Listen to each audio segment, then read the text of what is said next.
নরঘাতক অভিযোগে সম্প্রতি এক যুবককে গ্রেপ্তার করেছে পুলিশ।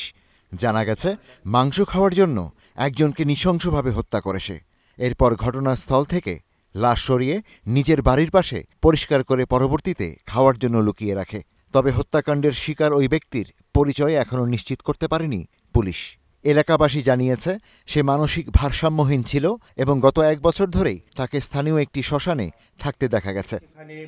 কোনো সিসিটিভি ছিল না। পুলিশ জানায়, অজ্ঞাত পরিচয় ব্যক্তির ঘাড়ে ও গলায় কোপ দিয়ে হত্যা করা হয়। ঘটনাটি ঘটেছে ভারতের পশ্চিমবঙ্গের কোচবিহারে। খুনের অভিযোগে ফেরদৌস আলম নামে এক যুবককে গ্রেপ্তার করা হয়েছে। আমাদের কাছে খবর আসে যে একটি বডি পাওয়া গেছে এবং সম্ভবত একটি আনন্যাচারাল ডেথ ঘটেছে। তো আমরা সঙ্গে সঙ্গে সেখানে যাই। সেখানে যাওয়ার পর বডি তোলা হয় এবং বডি তোলা হওয়ার পর দেখা যায় যে খুব নৃশংসভাবে হত্যাটি করা হয়েছে।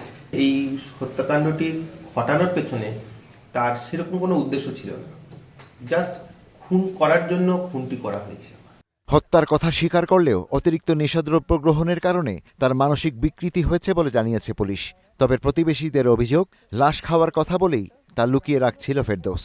হত্যা করবার পর সে মৃতদেহটিকে সঙ্গে করে তার বাড়ির পাশে নিয়ে আসে এবং একটি কলতলায় সেই মৃতদেহটিকে পরিষ্কার করে এবং প্রত্যক্ষদর্শী কিছু ব্যক্তির কথা থেকে জানতে পারি যে তার নাকি উদ্দেশ্য ছিল সেই মৃতদেহটিকে খাওয়ার, অর্থাৎ ক্যানিবালিজম বলতে যা বোঝায়, সেই ক্যানিবালিজমের কিছু বৈশিষ্ট্য এখানে পাওয়া যাচ্ছে। কিছু সমস্যা রয়েছে, নেশা করে করে এর কিছু মস্তিষ্ক বিকৃতির আভাস আমরা পেয়েছি, কিন্তু কোনোভাবেই একে পাগল বলা চলে না।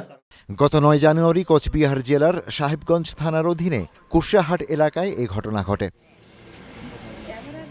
Ishtiaq Hossain, star news.